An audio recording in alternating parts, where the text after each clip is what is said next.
Hello, everyone. Welcome back to the Pursuit Podcast. I am your host, Grayson Garvin. Today's episode is my interview with Mason McSpadden, who is a friend in Nashville and a far more experienced podcaster. Now he's the co-founder of Weld Recruiting, which he started with his brother, where they are taking a unique stance on partnering with organizations for their talent needs. So without further ado, let's get to it. Mason McSpadden, good morning, sir. Welcome to the Pursuit Podcast. Morning. Thanks for having me, Grayson. This is awesome. Yeah, excited for a conversation today for a variety of reasons. I think that there's a lot of correlation between your story and my story. I think there's also a lot of correlation between your story, your immediate and extended family story, which we'll talk about here in a little bit in the pursuit. But also for listeners that don't know, you are you're a podcast savant. I'm the podcast novice. So when I was first thinking about doing this, or kind of in the more infant stages, we spent some time together, and you were a big proponent and encourager of me doing this. And so I really appreciate that. And I'm really excited for folks to hear a little bit more of your story today. Yeah, I mean, we got into podcasting. Our company, we did it just for our company purposes. The idea was to kind of have more content and then just an avenue to meet more people. So I would not say that I'm an expert, but I have done a few of these, and I'm glad we got to talk about it. And I'm glad to be on the other end of the mic and camera this go around. This is awesome.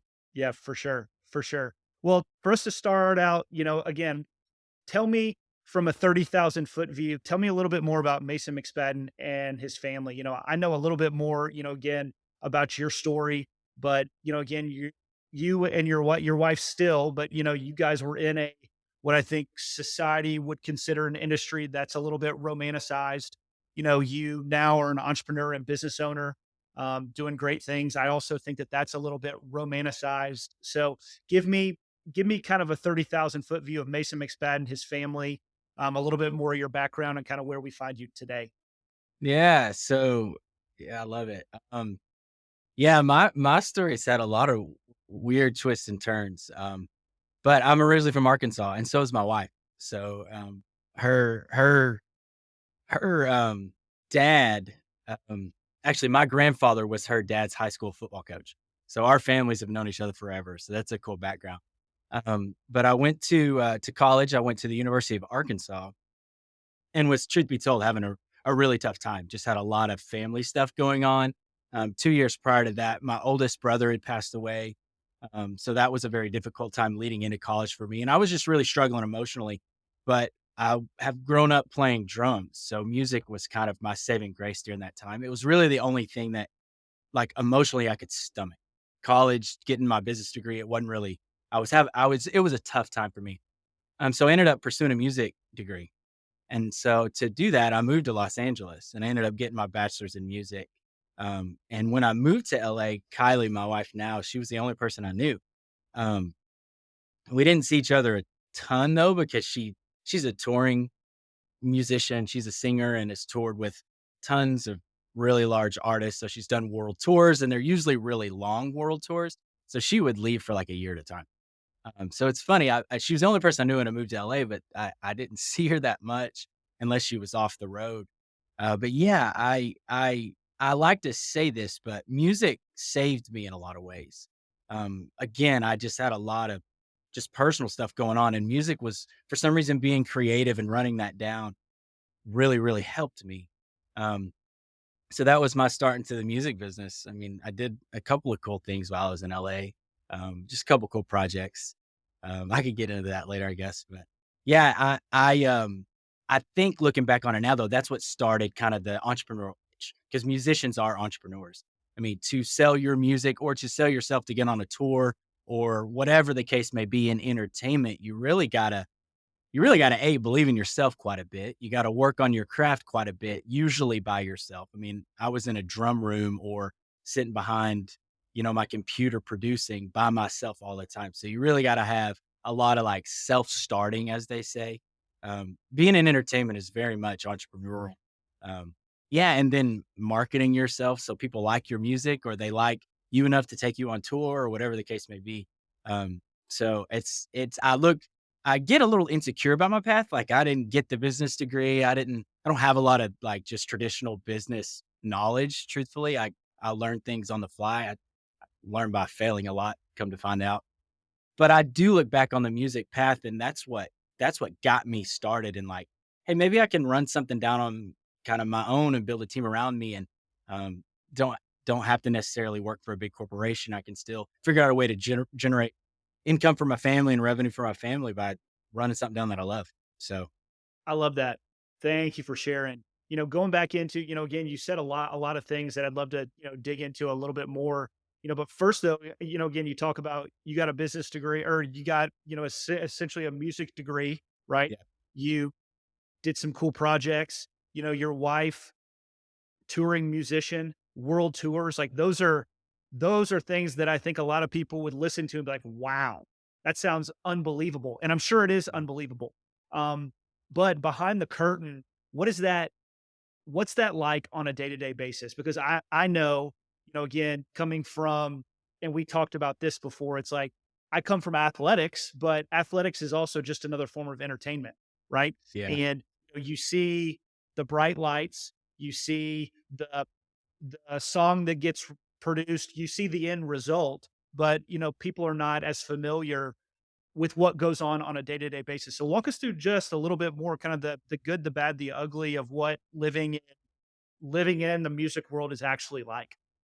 I love this conversation so much, and I don't connect on it with as many people, but I mean, obviously, you have a similar background, so but yeah, I can speak through the lens of my wife more because she did experience like levels of like, oh shoot, people know who I am, like I guess you'd call it fame, but she experienced levels of that and levels of making really good money doing it. That's another dynamic. Mixing something you love with a paycheck gets a little bit funky. I mean, you grow up playing baseball for fun, or you grow up playing drums in my church because I love to play drums. And then it became like, oh crap, I got to make money doing this. Like that relationship, I don't really know how else to explain it, but that relationship's a little weird. It hits you in the Um, face really hard the first time you mhm, realize it. yeah.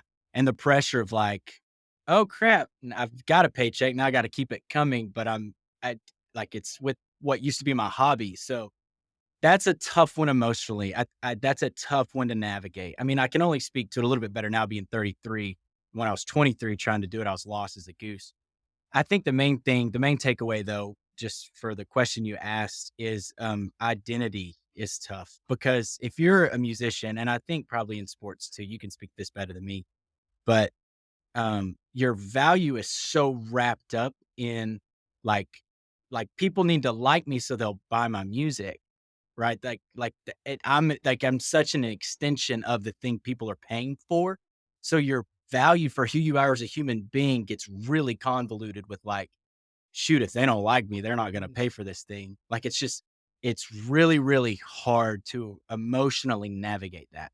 Like, your identity is so wrapped up in like what you do. It's like, well, if this goes away, is people gonna like me at all? And that's tough. I think it people deal with that on different scales in different industries, but it's a little bit different than if I go work for a big corporation. I can pretty easily separate my job and like my worth. In my mind, I could do that. But when it's like this thing that I provide to the world as entertainment that they love, it's like it's very hard to separate. Hey, I'm Mason, the musician or producer. I'm not, like those 2 things are it's really, really hard to like who I am as a human being, and the value I bring to the world isn't the thing that you bought all the time, isn't that track that you bought or you liked. And that's what's hard for famous people in entertainment, I think. Oh, that's so good. I mean, obviously, again, the dynamic there is so challenging. Um, yeah, I resonate with so much of that. One of the things that I said a lot in sports was, sports was what I did, not who I was. Mm, Um, but to your point, when other than in your inner circle, when everyone else knows you as that, like you are the entertainer, you are the athlete, you are the business owner, whatever it might be, it gets really difficult internally to not voice the lies over and over and over and over and over again that yeah, you are as good or as bad as your last recording or your last performance or your last this or that. It becomes this toxic hamster wheel that it's really hard when you're in it, but then it's also really hard when you're out of it to have to deconstruct in some ways. You mentioned this kind of your identity um, in whatever might be next. And so segueing into the next question, you mentioned insecurity, coming out of music, stepping into business. That also resonates with me because I think entertainers and athletes alike, I think what we internally tell ourselves is we don't have any transferable skills. Mhm. There is nothing that we can transfer from what we did to what we're going to do next.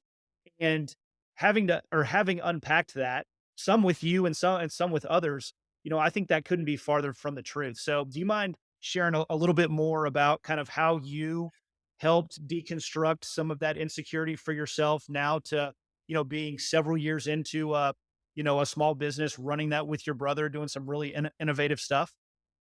Yeah, man, I'm gonna this will be super raw because I've been wrestling with this idea recently. But yeah, I've constantly felt like that. Like I think the phrase people use a lot around here, like the entrepreneur center and stuff like that, is imposter syndrome. I mean, could not be more true for me. I mean, basically every meeting I walk in, I've got to before I go in, I've learned now that I got to kind of check in with myself 'cause I basically feel like I'm like, "I don't belong here."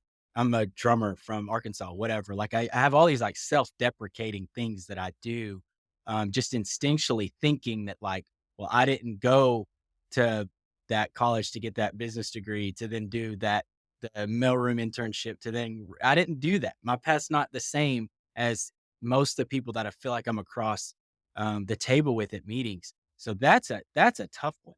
I think the way I navigate it is, um, I actually really do check in with myself before I go into meetings for business, because the deal is you and I also have unique experiences to us that made us who we are that other people don't have. That's why it's this whole thing of like just navigating the world is so beautiful. Like we all have such different experiences. I mean, I can provide some stories that lessons that I learned that translate directly to my job now at Weld Recruiting that other people would never be able to say, and then vice versa.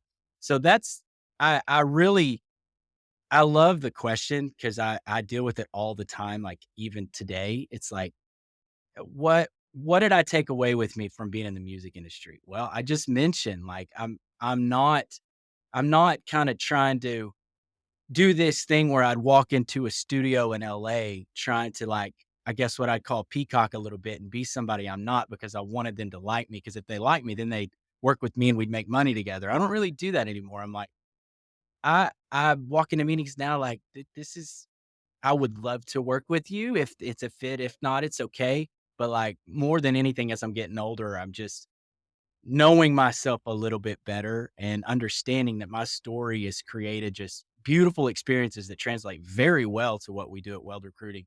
And relationships are the key for me. And I learned more about developing relationships in LA doing the music business than I feel like I have in any other season of my life. And relationships are everything for a business like ours, where trust is paramount, integrity is paramount. Um, like I it's and I even if I may be insecure about the college I went to or the degree I got relative to the job I have now, I can still take away with me, yeah, but I learned so many other things, that I'm so proud of that translate plenty well to business, you know? I think that's right. Yeah, I think, you're saying so many things that I think are spot on that I'm really excited that people are getting to hear because yeah, it is about transferable skills. And it's what are the things, you mentioned initially, being a musician requires an entrepreneurial spirit. It requires being a self-starter. It requires, continuing to put one foot in front of the other when maybe you don't know what is next. And those are things that I think really resonate with people that are striving for something else, that are striving to have, success. And we'll talk about success here in a minute, whatever that means, to anyone specifically. I also think too, what you were saying, I think that people that do business the right way have an abundance mindset. And one of the things that I have learned too is that you also mentioned this is that I think people ultimately, we're all trying to provide something to somebody else within our line of work. Again, whether it's a a product or service or, the like, we're always trying to provide something. But at the end of the day, people do business with those that they like and trust. Mhm. And so much of that has to do with, do you resonate with who that person is? And so much about who that person is has to do with where they've come from, not only geographically, but vocationally, personally, family wise, values. It's all of those things. And I think the blessing about our country, the blessing about the town that we both live in is that there's plenty business to go around. And I Mhm. think for folks that have that mindset, I think that I think that good things happen. Oh, I've got a buddy, here in town that does exactly what we do. It's like they do recruiting, you know? Um, they do it at usually different roles than we do, but we talk shop all the time. If we can ever pass each other business, we do it all the time. So I think you're right. Honestly, it is unique to Nashville, though. Yeah, I did experience that in LA, and I don't know that my wife did either in the music business. Not to say that it doesn't happen. I'm just saying it's a much larger city. It's a different game. But in Nashville, people are way more willing to like, hey, we may be like competitors, but like let's talk shop and see if we can help each other out. It happens all the time. I mean, I have made money from people that I would call competitors in Nashville. Like that's a wild concept. So I think you're right. I think the abundance mindset's a big deal. Um, because I think if we get, I don't know, this is kind of off the cuff here, but I think if we get a little too wrapped up in like cornering our side of the thing, hey, that's gonna be like the market, whatever market we're in. We're trying to quarter off our side of the business. It's gonna be really lonely, and I also don't think it's sustainable, especially in this town. I just don't think so. I Maybe I'm wrong one day, and maybe there's somebody that did it really well and made a ton of money and loved life. I just kind of doubt it. Like, I don't think you can keep up with that, and I don't think that you're gonna look back and love that. I think you're gonna be really lonely. Um, and we had the success thing later, but like that's not doing it alone is not successful to me. You know. that's right. 100%. Yeah, I've heard quotes about folks in our industry. It's like firms do not need to be focused on competition. They need to be uber focused on clients and serving them as well as possible. And when that happens, again, good things happen. And again, the best part is there is, there are there's just plenty of business to go around, right? There are plenty of companies that are looking to hire um, and use your services. There are plenty of individuals and families that need our help. Again, whether they use us or not, there's going to be others. And I think it's important as business owners that are on that are looking for, again, additional clientele. That's very, very important to think about. So I tell us, will go say, ahead. yeah, on that topic, I will say, the flip side, the challenge is, this is like very, again, very kind of like raw, but I struggle with, and maybe folks that hear this can like comment on the platforms it's released on, and like we can have a bigger conversation around this. But it is a little weird invoicing people that you've built a deep relationship with. For me, like I love building relationships, and then that second it's like, okay, now we're crossing over into business. That takes some emotional fortitude, I think. I've learned some different things to like for myself, but if that makes sense at all, it's like, hey, you were a buddy, and now I'm invoicing you, but all the relationships I've ever had like that are great. Like we're all happy with each other. Like I just don't like things that are straight up transactional, you know? And so that's what we're always working on at Well is like, how do we offer services and how do we present ourselves and how does our staff present themselves to like, we're building partnerships. But there is this weird, like emotional thing where it's like, oh, wait, you've been a buddy for like 3 years. I love your business, but like now I'm invoicing you, you know? Like it's a Yeah. weird thing. No, I totally get it. And I've thought the same thing because yeah, our business is also very relational. Right. And so yeah, I think about, a lot of times the relationship, well, it can go a variety of different ways. I think I try sometimes in those instances um to put the hat on the other individuals. Like, okay, what if I was in that situation? And I also think about my own friends that I engage them for business. It's like, I do want them to get paid. It's like, if they're providing me value, it's like, I want them to get paid. I want them to be well compensated for the work that they're doing for me. That helps a little bit, but I totally understand that that's a little bit, or it can be a challenging dynamic to navigate at times. Well, you nailed it. That's the thought. that's the thought that I keep in my head is like, no, we're providing great value to this person, whether they're a Yeah, friend or not. Like they ask us to help them out with the problem. We solved it and we're getting paid for it. Like if we don't believe in the value we provide, then we need to rethink this thing altogether. So that's you right. you nailed it right there. You said it. But like, if we believe in the value, then it's all good. That's right. Well, that's a great segue into tell me a little bit more, or tell our listeners rather a little bit more about your company now. You know, you and your Yeah. brother run it. It is again, it's a recruiting firm at its face, but you guys are doing some pretty innovative stuff behind the scenes to help really provide, like you said, value to your clients on a daily basis. So walk me through kind of how you kind of went from music, entrepreneurism. Mhm. It's like you linked up with your brother. You guys are doing again at face something that a lot of other people do, but I know that you're doing it, more innovatively than a lot of others too. So walk us through kind of your company now and how you guys engage clients. Yeah, so the music industry clicked for me. We moved to Nashville in 2017, but moving on from the music industry, I have to say clicked for me because I had worked on a project. I'll give a little shout out here. It's not that fancy, but I worked with a buddy on the Spider-Man Into the Spider-Verse film. We did a little Christmas EP to the side of it, so it was for the movie. One of the songs almost ended up in the movie, but the friend of mine, he actually was a producer on the film. So I'd worked on that project with him. We did this Christmas EP. It was Spider-Man. All the actors from the movie sang on the songs. I produced it. It was really cool. And a buddy of mine from LA, we produced it together. But I spent hours and hours and hours alone in my room in my back studio room in Nashville. Was like, whoa, this is not me. I don't belong to be doing work like just by myself, not interacting with humans. Interacting with other people is what brings me life. Like the coffee we had, like that stuff just energizes me. And I wasn't getting to do that in music. And so I ended up getting a job. Was my intro to kind of sales. Ended up working in skilled nursing facilities. Um, it was medical device sales, but was working with patients under Medicare Part B.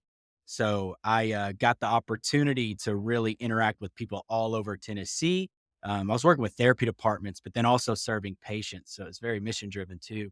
Um, and that's why I was like, this is what I'm meant to do. I'm meant to be around people, building business by building relationships, that kind of thing. So my brother was doing talent acquisition and project managing for the federal government. He had been working in IT for a while and hiring and firing, working with recruiting agencies himself. They were a vendor of his while he was doing some hiring for, yeah, some IT projects in the federal government. So we took my sales background, business development background, and his talent acquisition background and kind of merged and formed Weld Recruiting. Weld, the name came up with, that idea of like iron sharpens iron was where it kind of was birthed, but we help companies connect with talent that's really going to move the needle for them. So we weld those relationships. That's the idea. But yes, you're right. We are a recruiting firm, all things talent acquisition. Do IT roles, we do marketing roles, we do sales roles, we do marketing roles for corporations that are hiring. The add-on thing that we do, I think, is a little bit different than most recruiting firms. Is we come into companies and help them produce content, usually by way of podcasts, but video content around the leadership team. It could be the CEO of a company, it could be the COO of a company, it could be an engineering manager for an IT section of the company. But the idea is we want to create this content and let companies tell their stories about their leaders and their company culture. So then that's the avenue in which they attract talent. I think over the last couple of years, people were attracting talent by salary and benefits and things like that, which is totally fine. Problem is, if they're not bought into the leadership team and the company culture, in other words, the who and the why, they're just going to leave later for a higher salary and better benefits. And I don't even blame candidates for doing that. You got to feed your family and your kids, do you? But I think if you are a company that's building teams, get candidates that are bought in on the who and the why. Get them believing in who you are and your company mission before they ever walk through your doors. And that's your best shot at keeping talent. So that's the idea around merging recruiting and then helping companies with providing content, video content, usually by podcast format, but helping them share their stories. I love that. Yeah, I mean, it's the mantra, right, of slow to hire, quick to fire, and that it's like you want the people that you're potentially going to make an offer to really, really, really resonate with all things about the company as opposed to just, yeah, what's the number of the salary and potential bonus or equity or whatever it's going to be. That's where you're going to get a lot higher employee efficacy. So how has that been received in the marketplace by your clients? Yeah, so most people are like, "Yeah, we should have already been doing this." Like, they love the idea. Um, I think that the challenge is it's pretty new, right? So it's like, releasing a product that's kinda new-ish, like, making sure that people understand it is the challenge we're running up against right now. But I think, like, the idea of and the reason we came up with this is actually from the candidate side. We've talked to thousands of candidates over the last few years, and we know what they want. I mean, they're telling us, "Hey, we didn't take this job because of A, B, and C." We didn't get all this information really from the hiring manager side. We got it from candidates. We know what candidates want. Like, what are they looking for if they're going to change jobs? It's like, it's not always salary. It's not always because they have a ping pong table in the break room. Like, it's like, actually, I want to go somewhere where the leadership is willing to develop me because I want to grow in my job one day. Or, they're building something that I really believe in. Those things are more powerful. But in terms of how it's being received with other companies, like we've gotten quite a few people using the service now. And the advantage is we also help them recruit. So you're not just getting us as a recruiting firm, you're getting also like really brand awareness out of it too. But yeah, it's a challenge. It's the challenge of kind of throwing something out into the world and hoping people like it. It's like, are we speaking the right language? Are we talking to the right people? Are we talking to the right decision makers? Like that, I think that's a challenge with anybody starting a business though. That's right. Yeah, there's some vulnerability there for sure. Mm. So this next question kind of, is two part because again, I want to know a little bit more from like a perspective where you guys want to go. But as you sit here now, Mason, this is a podcast a little bit about um, really spending some time with successful people, and I think objectively and subjectively, you've had again a lot of success in your life. Um, how do you define success now? And part of that is, how do you define success now? And how do you define success of what you want in the future? And where, again, you want this company to go. Yeah, again, this is raw because I've been dealing with this very recently. I'm a therapy person, so I do it every Thursday actually. So today's Friday, so I was in a session yesterday. This is the guy Plumline. Shout out to Jake Smith Jr. at Plumline. Um, but I think I'm learning to define success as I just don't want to build this thing and like lose myself in it, you know? Like I don't want to, you know, make a ton of money and a lot of people know me one day and I don't even know myself. Like I don't want that. I mean, if we want to talk finances, I think I heard somebody, it's probably Rogan or somebody, who knows, but they were like, from a financial standpoint, you're there whenever you can go to a restaurant and not care about what the prices of food is, right? Like, I love that litmus test. Like, you couldn't care less what the food costs. You don't even pay attention to it. Like, that's kind of funny. And I love that. I resonate with that because I love to eat out. But I really don't think about the finances too much anymore. Because I mean, I could get a lot of money one day. And like, if I don't like, where I'm at on the inside, like I don't even know myself, like screw that, you know? So what that looks like is like, I mean, just the wide range of emotions that all of us have every single day. I just want to always be aware of what's going on. Um, and relationships are so complicated, whether that's with my wife or my kid or friends, right? Or coworkers or people that are clients of ours. Like, I just always want to make sure that I'm giving people 100% that is authenticity, that I am who I am all the time. I do what I say I'm going to do. Um, integrity is the word that comes to mind. That's successful to me. And if my family's taken care of at the same time, then that's icing on the cake. But um, I'd I'd I'd I'd rather be kind of struggling and be sound on the inside and know where I'm at, and know who I am, and people know who I am, right? Like that's a big one too. Cause I think in my early 20s, especially in LA, I was only presenting what I wanted them to see. I was never like, no, this is Mason, this is me. I was always like, well, who do you want Mason to be? And I'll just be that. Yeah. I don't, I, that's not a sustainable path. And that if I continued on that path, that would be unsuccessful to me.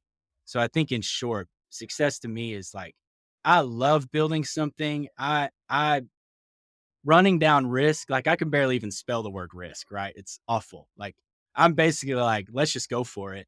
So being an entrepreneur works for me. Like, I love doing it, but you know, having success with Weld Recruiting and whatever else we do, as long as people look back and say, "Yeah, Mason's like, he did what he said he was gonna do. He's an authentic guy." Um, that's successful to me. Yeah. I love that because, yeah, I mean, I think a lot of people think of success. A lot of people think that successful people view success in terms of a balance sheet number or the size of a company and some people do, and that's totally fine. But it's refreshing too to hear you say that again, yeah, those things are nice, but those aren't the main barometers that I view success. And I think that there's just a lot of purpose again behind the way that you just defined that. So I appreciate you sharing that. Yeah, try to reverse engineer it, and it's really been in the last couple years that I've been more aware of it. I mean, there's being a business owner, comes with an unbelievable range of emotions, like a lot of pressure, a lot of responsibility. Um, when your business, so I mean, I have obviously our family checking account, and then also have our business checking account. So like now I've just got a whole nother thing of taking up brain space and like, you know what I mean? Like it's a weird thing. So it's really been the last couple of years that I've been exploring this idea. And I like to kind of reverse engineer. Like I know how I don't want to do it. Right. I don't want to continue on this path and like potentially look back and have a ton of money and be like, whoa, but I don't like who I am on the inside. That's not worth it. So it's almost like kind of what do well, I know what I don't want to do. So let's figure out what I do. For sure. Absolutely. Absolutely. Well, I love that. And thanks for sharing. I think a subsequent question off of that one is that for somebody listening today that, looks at you and resonates with your story and says, "Hey, I want to I want to achieve some similar things to what Mason has achieved." You know, what would you tell that person as to the traits and characteristics required to be a successful person? I think you need a mentor. We talk about this a lot. Is mentorship's a big one. I'm in the Phoenix Club of Nashville, and we have lunches with leaders events all the time, which is where Larry Close leads this up. Shout out to Larry. But we basically every so often will have a pretty prominent leader in Nashville come and speak to our group. We'll have lunch, and every single one of them says they have a mentor or have had a mentor. That's the first thing. My brother's had one forever. I've had one for a while. Um, I think that's the first thing. If you're interested in running down a business yourself, like or really navigating anything in life. I mean, it doesn't have to be business, but I would say you need to have it in you. I don't know if this is even a character trait, but you need to have it in you to be willing to reach out to people and say, "Hey, how do I do this?" And then and listen to them. Like coachability. That's a sports thing. You need to have it in you that a coach can tell you like, "Hey, you're messing up," but you listen to them, right? Not like, "Hey, you're messing up," and then you run off and like pout about it. Like that's the thing that sports kind of teaches that I really appreciate. It's like coachability. So having a mentor and then like listening to them is a big one. We've had so many people pour into us for Weld Recruiting. And personally, my brother Matthew has one that he talks to out of San Antonio. He met when he was a school teacher. When Matthew was a school teacher, they talk once a week. Life, marriage, work. Like I think we need each other. So anyone that's trying to run down this thing alone is gonna have a really hard time, life or business or otherwise. Like we need each other. So the quicker you can get people in your life that support you and are honest with you, it'll give you feedback and advice. I think the better off we're all going to be. 100%. Yeah, so that's actually, and you may not know this, so that's one of the core tenets actually of this podcast, and one of the things that I just staunchly believe is I think we're better together as humans. And I think that whether somebody likes it or not, to the point that you just made, it's like, yes, you may be able to achieve a lot. And this, yes, I think this comes from some of my sports team environment background. You may be able to achieve a lot alone, but you can go farther together. And going back to what we talked about earlier about the lies, it's like it's very easy to tell ourselves the lies about ourselves, but oftentimes Mhm. we need those around us that have a little bit more of an objective viewpoint to tell us the truth, and to push us. And, yeah, I think that that's hugely important to find somebody. I think it's cool too to find somebody, yes, that has the ability to pour into you. I think it's also important as we continue to move in our careers, and I'd say that we're still on the early, like, call it front third, but also have someone below us that we can pour into, because I think um, that also sharpens our knives as well. So yeah, I think that's hugely important for anybody that has had success or wants to have success in the future. 100%. Yeah, you and I talked about that at coffee, but it wasn't top of mind whenever I was giving that spiel. So I love that it lined up. I'll give a little shout out. I'll give a little shout out, and if y'all cut clips or whatever, we can he can see this because I would say this to his. I have said this to his face, but Devin Carty is one of those people here in Nashville. That's a very well known healthcare guy. Does really great work. He's had a really cool career, but the way At he gives Morton his Ventures, shout out. that's correct. That's correct. Yeah, Devin over there and Martin. The amount of time he gives to other people has been unbelievably inspirational to me. I mean, I think I told him this last time I saw him, but it's like, dude, I want to be you when I grow up because he's done that so well. And I genuinely I mean that. Like I'm excited for, and I guess I could start now, whatever, but excited for the day where it's like my time is given to other people trying to do this thing too.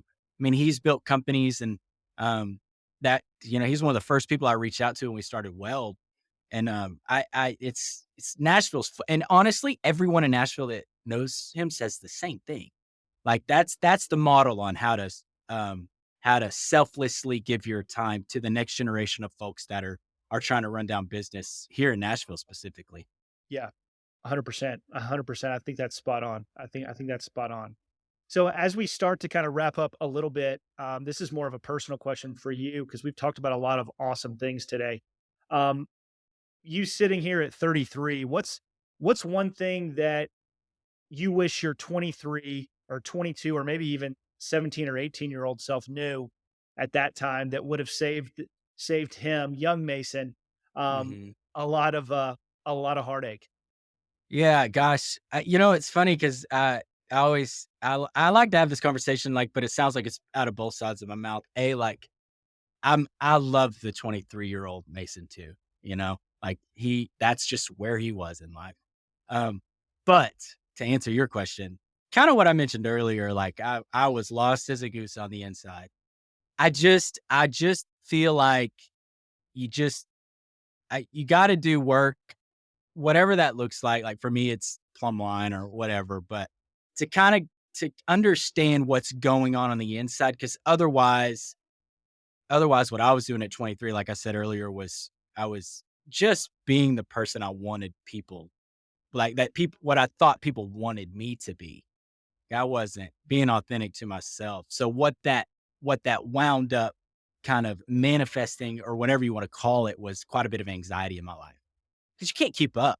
You can't keep up with that. Like if I'm always trying to run down what that person or that lady, like that guy, what they want me to be, and I'm never like fully settled with who I am and being kind of authentic to me. Um, I don't think I was ever running around like lying to anybody. Like I was being an honest person, but I was definitely projecting what I would prefer they saw. Like because if they saw who I really was, they might not like me. If they don't like me, they're not going to buy my product. And that's if I could go back, that's I wish I would have got to this quicker. It's like actually, like I'm a human being just trying to run this thing down. Like it's tough. I'm gonna mess up. I'm gonna make mistakes. Some things I'm gonna get right. Some things I'm not gonna get right. Um, and that's okay. Because the funny thing is like the person across from me was thinking the same thing. So we're just all running around being who we all want each other to be instead of just being who we are. Um, And I think that's something I am getting better at, and if I could go back, I would do that a little bit differently. Um, but honestly, it's where I was in life, so I gotta love that version of Mason too. Uh, but yeah, knowing yourself is a phrase I like to throw around. For sure. No, I think that's great. And I think too, for some people listening, and I've spent time, especially post baseball, stepping away into the normal kind of the normal workforce, so to speak. That there's just a lot of hard work that is required to get there. That answer sounds, or some people might think that answer sounds a little bit passive or a little bit soft, but completely contrary. That takes a lot of hard work to, again, deconstruct sometimes what an individual thinks others want them to be, if that Mhm, makes sense. And so, mhm. kudos to you for, again, doing that work. And I think that fact is also, I think, synonymous for people that want to be successful. It's like you absolutely need to know who you are, be an authentic version of yourself, and you got to do the hard work to get there in all facets of life. Like you got to do Mhm. it for you personally. And when you personally are in a great spot, the subsequent positive side effects in some ways just kind of take care of themselves.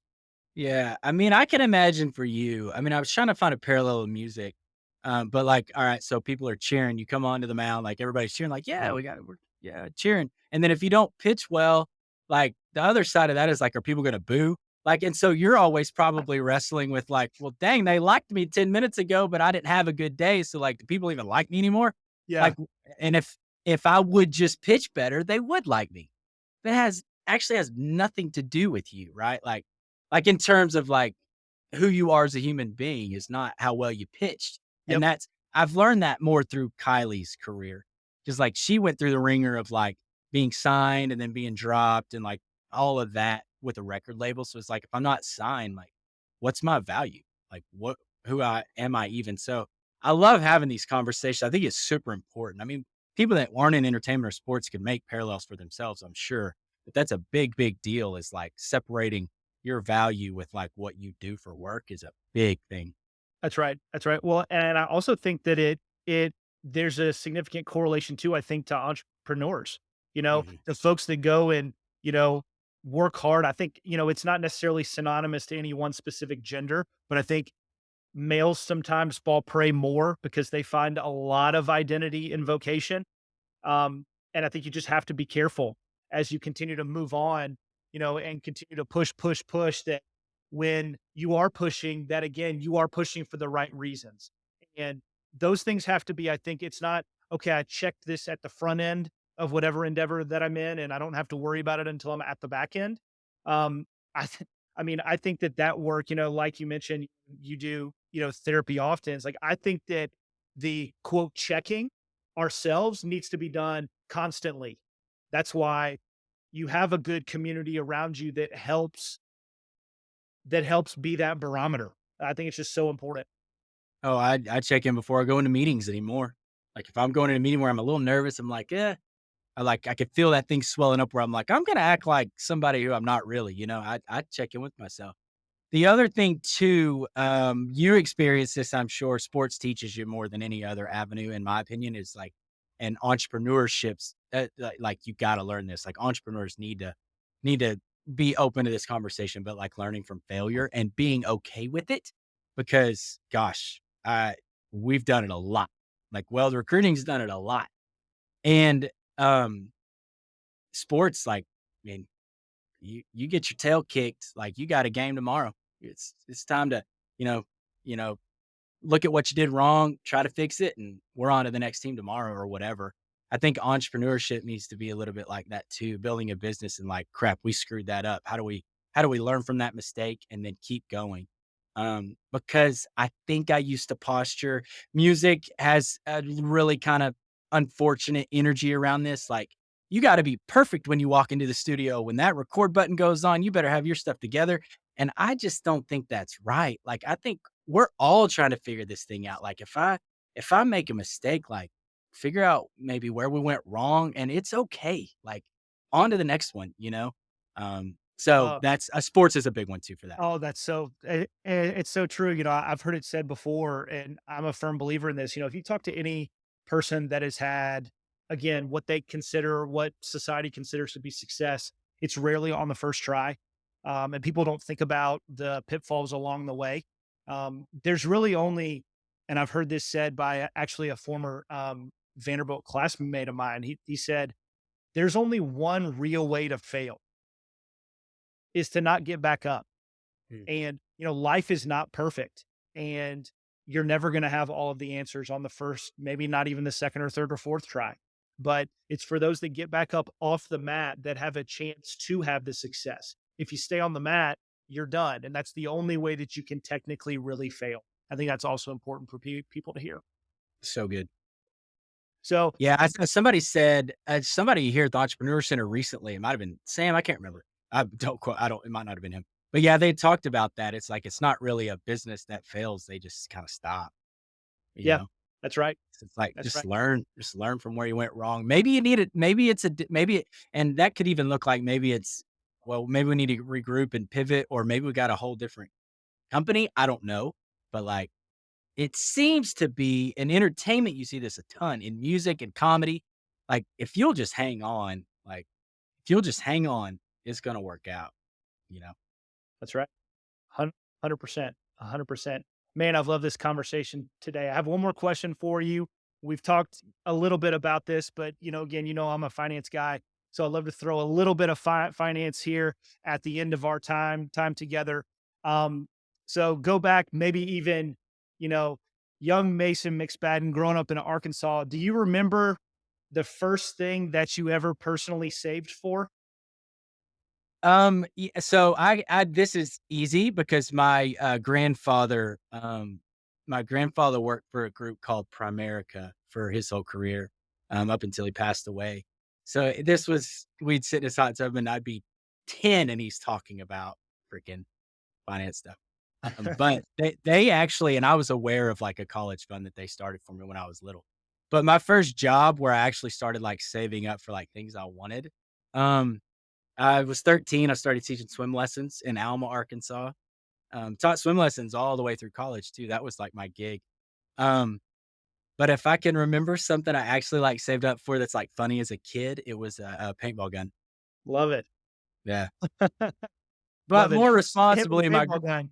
I know, but more responsibly, my grandfather actually, he started us like a money market account when I was young, so That's awesome. That's I know. awesome.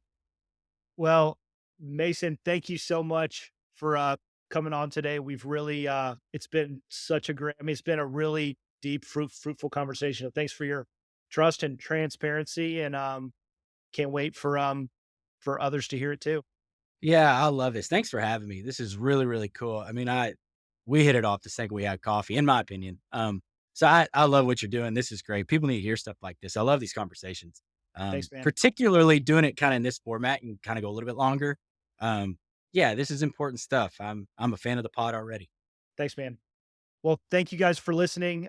Remember, this is the Pursuit Podcast, and here we believe that fear is the enemy, and hard work, focus, and perseverance is what it takes to win. I'm your host, Grayson Garvin. Till next time, this is the Pursuit.